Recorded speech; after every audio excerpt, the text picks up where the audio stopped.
भैया ये सीट कांग्रेस के खाते से खाली नहीं हुई थी कि आपने दावा ठोका कि वो के राजू साहब झारखंड मुक्ति मोर्चा का कैंडिडेट के घोषणा से पहले दिल्ली से उन्होंने लाके गठबंधन पर एक दबाव की राजनीति बनाने का काम किया।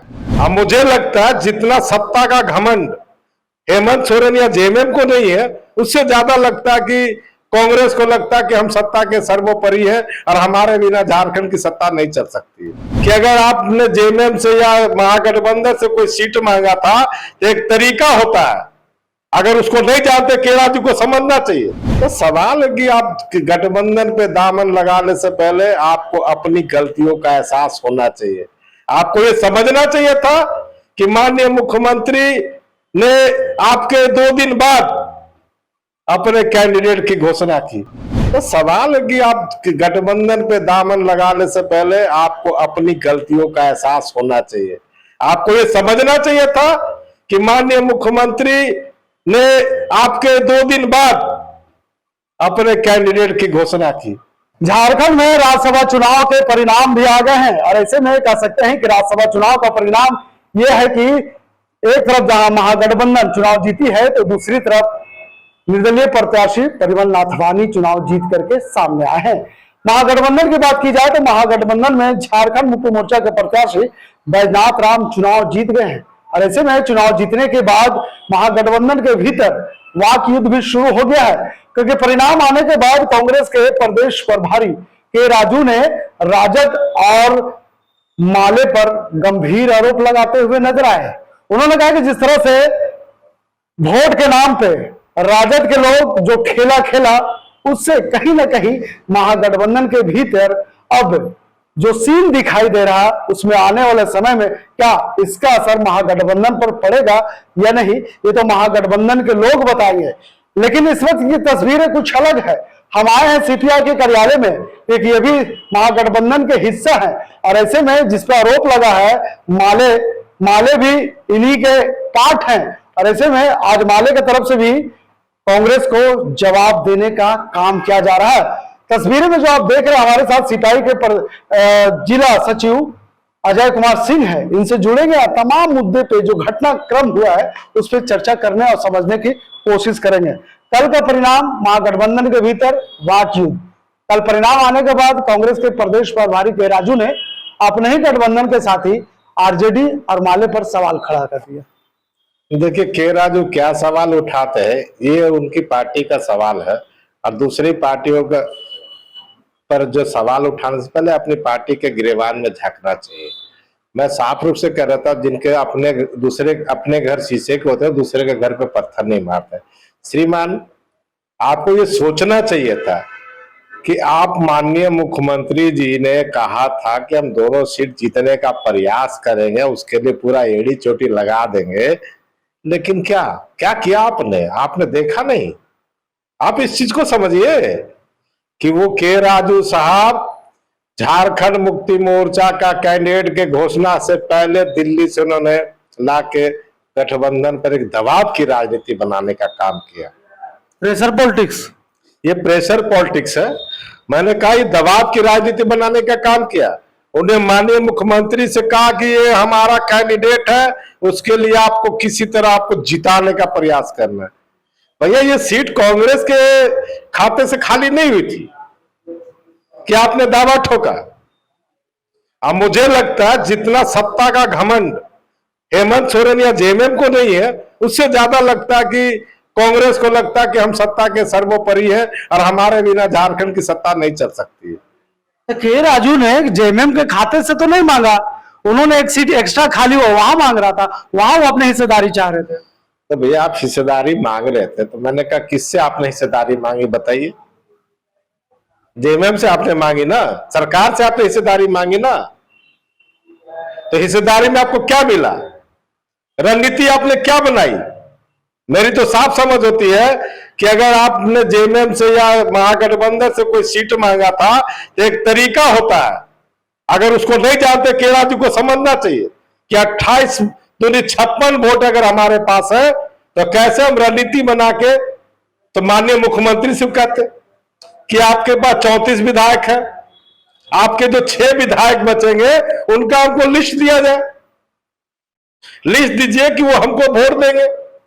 और वो चाहे आरजेडी के आप लिस्ट लेते, उनके साथ आपकी वार्तालाप होती और समझ में आता, तब आपको समझ में आता। तो आप तो अपने मुमिया मिट्ठू थे, आप अपने 16 विधायक को बीएनआर चाणक्य में रोज बड़ी बड़ी पार्टियां कर रहे थे। तो सवाल है कि आप गठबंधन पे दामन लगाने से पहले आपको अपनी गलतियों का एहसास होना चाहिए। आपको ये समझना चाहिए था कि माननीय मुख्यमंत्री ने आपके 2 दिन बाद अपने कैंडिडेट की घोषणा की। और कौन सा कैंडिडेट आपने दिया? क्या राज्य स्तर पे जो सीट थी आप बात करते, आप वेट कर सकते थे। आप उनको कहते कि मेरे पास 16 विधायक है, इस बार आप लड़िए, अगले बार 16 दूनी 32, मैं आपको 16 वोट ट्रांसफर करता हूं, अगला राज्यसभा चुनाव आएगा तो आप हेमंत जी हमको 16 वोट ट्रांसफर कराने की गारंटी करेंगे। तो फिर एक सीट किसको देने की बात कर रहे हैं आप? मैंने कहा कि ये मुख्यमंत्री को निर्णय लेना चाहिए था, ये जेएमएम को निर्णय लेना चाहिए था कि दोनों सीट को कैसे जीतना है। उनके नेतृत्व में चुनाव होना चाहिए था। उनको इस मतलब राइडिंग सीट पे हेमंत सोरेन को होना चाहिए था। आपने देखा जिस दिन नॉमिनेशन हुआ उसी दिन एक शब्द निकला कि कांग्रेस अपना समझेगा। बैद्यनाथ राम ने विधानसभा में हम बैद्यनाथ राम जी ने कहा हम तो कांग्रेस अपना समझेगा, हमारी तो जीत पक्की है। लेकिन उसके बाद तो सब कुछ ठीक हो गया ना। मुख्यमंत्री हेमंत सोरेन की अध्यक्षता में उनके आवास में महत्वपूर्ण बैठक हुई, उसमें राजद के भी लोग थे, माले के भी लोग थे, वहां समझाया भी गया। मैं बार बार आपको एक बात कह रहा हूं, ये माननीय मुख्यमंत्री के द्वारा अगर तय कैंडिडेट होते, कांग्रेस का जो कैंडिडेट माननीय मुख्यमंत्री की ओर से पेश किया जाता तो ये क्रॉस वोटिंग का मामला ही नहीं आता। मेरी साफ समझ है कि आप इस बात को गंभीरता से देखिए कि आपने उनको दिल्ली से प्रेशर पॉलिटिक्स में लाया, आपने अनाउंसमेंट कर दिया और आप कहा कि हमको 28 सीट आप दीजिए, 28 हमारे पास बसता, हम एक कैंडिडेट देंगे। इस प्रेशर पॉलिटिक्स को समझने के जो आप प्रेशर पॉलिटिक्स में गठबंधन के साथियों के साथ आप कैसा आपने संबंध बनाया। और मैं ये बार बार कहना चाहता हूं कि आप गठबंधन के साथी पर अगर विश्वास नहीं करते या आपने जो इल्जाम लगाया है, तो भैया कांग्रेस पार्टी को अगर इतना ही तकलीफ है सभी दलों से तो आप एकला चलो ना। हम कहां कह रहे हैं कि आप गठबंधन का पार्ट रहो, आप एकला चलो, गिरा पे चलिए, तो आपको समझ में आ जाएगा। अजय जी, कांग्रेस पे इसलिए आवाज उठ रहा है कि आपने बिहार में भी देखा था कि जब वहां पर भी राज्यसभा के चुनाव हो रहे थे, राजद के लोग नहीं पहुंचे थे, इसलिए कांग्रेस सवाल उठा रही है कि वहां भी राजद के लोग ही राजद को धोखा दिए। भैया मैं क्या बोला, ये पार्टियों का अंदरूनी मामला है। आप सोच लीजिए कि इंडिया अलायंस का जाकर नेतृत्व करते पूरे देश स्तर पे, तो ये आपको छोटे छोटे बिंदुओं पर आपको पैनी नजर रखनी होगी और राष्ट्रीय नेतृत्व को चाहिए कि राष्ट्रीय नेतृत्व से बात करके मामला को सुलझाने का काम करे। आप किसी भी व्यक्ति को आप भेज देते हैं या कोई भी प्रभारी है वहां, उनको मालूम है डेमोक्रेटिक एक्ट में कितने लोग हैं यहाँ पर, उनको ये समझ में है कि वो क्या बयान दे रहे हैं। उनके मंत्रियों ने जो अनाप शनाप बयान भी दिया, आप देखिएगा, ऐसा नहीं है कि उन्होंने बयान नहीं दिया, वो लगातार कि हम इतना सीट जीत रहे, इतना सीट जी रहे हैं, 3 गो बीजेपी के मेरे साथ संपर्क में है। भैया ये 3 गो कौन थे आपको समझ में आ गया ना। इसीलिए तो भानु जी मजा ले रहे हैं ना। मैं भानु प्रताप जी को कहा इसलिए कि भानु जी का पार्टी के वो रजिस्टर्ड उम्मीदवार नहीं है, वो निर्दलीय उम्मीदवार है और निर्दलीय उम्मीदवार मजा ले रहे हैं।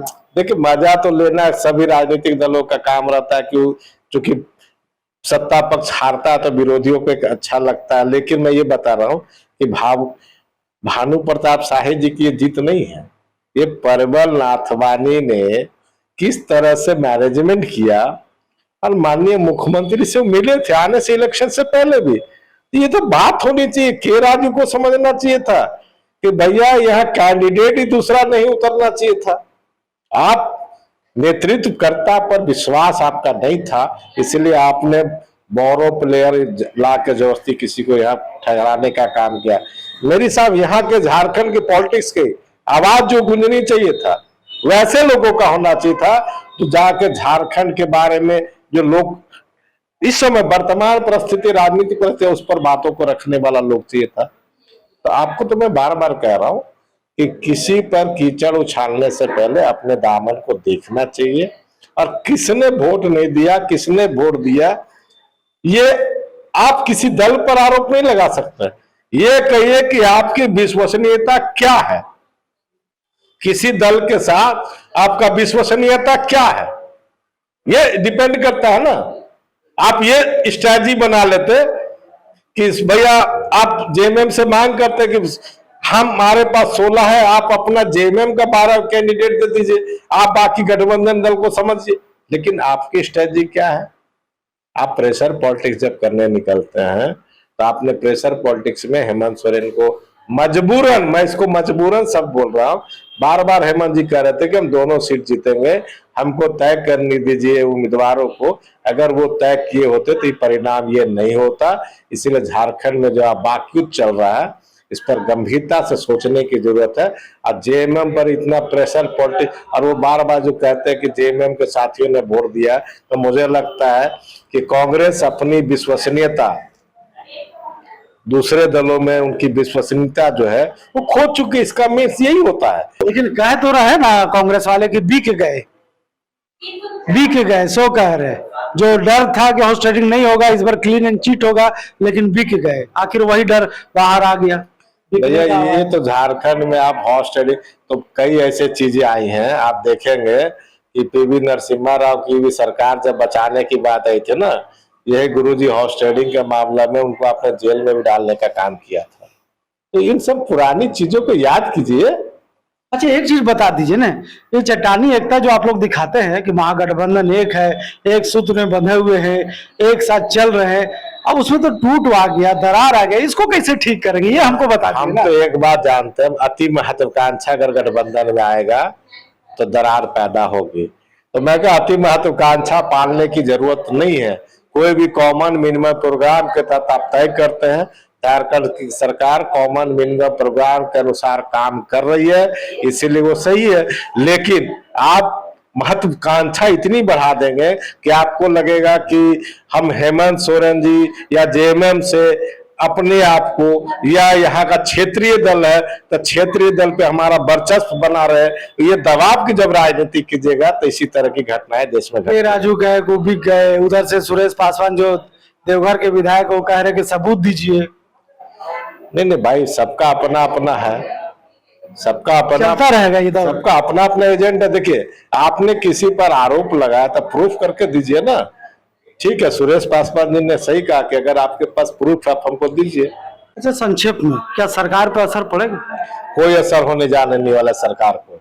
सरकार का जो एजेंडा है स्पष्ट रूप से काम कर रही है। और मुझे लगता है कि सरकार में जो कांग्रेस के मंत्रीगण है वो जनता के हित के लिए काम करना शुरू कर दें। जिस तरह से उनको लगता है आपको संजीदगी से जनता की सेवा करने के लिए जनता ने चुना है, आप मंत्री के बाद अपने ऑफिसों का डेकोरेशन, रिनोवेशन और जो भ्रष्टाचार के आरोप आते हैं उसको जो दबाने का आप काम करते हैं, उस पर थोड़ा सा लगाम लगाइए। इस देश की जनता और इस राज्य की जनता सब कुछ देख रही है।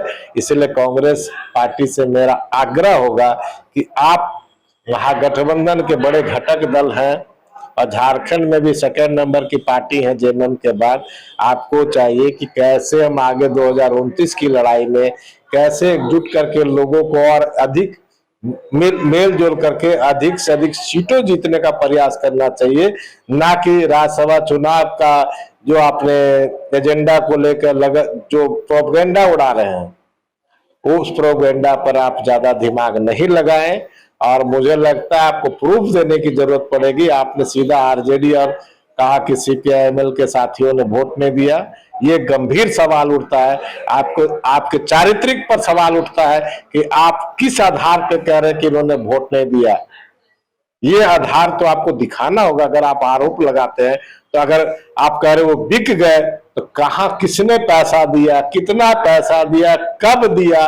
भैया आपकी सरकार, आपके मंत्री यहाँ तो आपको अब पता लगाने में कितना समय लगेगा, तो आपको जस्टिफाई करना चाहिए। तो ये मेरा आग्रह है कि झारखंड की सरकार को सुनियोजित ढंग से चलने देना चाहिए और इस मुद्दे पर विराम लगाने की जरूरत है। और मैं बार बार कहूंगा, किसी पर आरोप प्रत्यारोप का दौर आपका नहीं है, क्योंकि जनमत ने सभी को विधानसभा भेजा है, जनमत ने सभी को विधानसभा चुन के भेजा, वहां से राज्यसभा भेजना था। तो ये आम लोगों की लड़ाई नहीं है, ये लड़ाई थी माननीयों की लड़ाई है। लेकिन जहां पर कंपटीशन है, जहां पर लगातार जो है बात करें, मुख्यमंत्री के खिलाफ जाके आपने घोषणा किया, अब मुख्यमंत्री को गुडविल में लेकर काम किया होता तो बहुत ही अच्छा होता, रिजल्ट अच्छा होता। ये दोनों सीट पहली बार झारखंड में जेएमएम की गठबंधन की सरकार जीत सकती थी, जिसमें कांग्रेस के कारण ये सीट हार गई। तो साफ तौर पर कहा जा सकता है कि अपने सहयोगियों के चूक के कारण आज महागठबंधन से एक सीट गायब है। यही वजह है कि निर्दलीय प्रत्याशी परिमल नाथवानी चुनाव जीत करके राज्यसभा पहुंच गए हैं। निश्चित तौर पर जिस तरह से परिणाम आया और परिणाम आने के बाद जिस तरह से नेताओं के जो बयान सुनने को मिल रहा है, इसमें कहीं ना कहीं महागठबंधन में फूट दिखाई दे रही है। महागठबंधन की बात की जाए तो माले, कांग्रेस और आरजेडी में इस तरह से वाकयुद्ध चल रहा। अब ये वाकयुद्ध पर कब विराम लगता है, ये महागठबंधन के लोग ही बता सकते हैं। फिलहाल इस खबर के यहीं तक। वीडियो जर्नलिस्ट तौकीर के साथ मैं नौशाद, लाइव लगातार। लाइव लगातार के वीडियो को लाइक करें, सब्सक्राइब करें और बेल आइकन को दबाना न भूलें।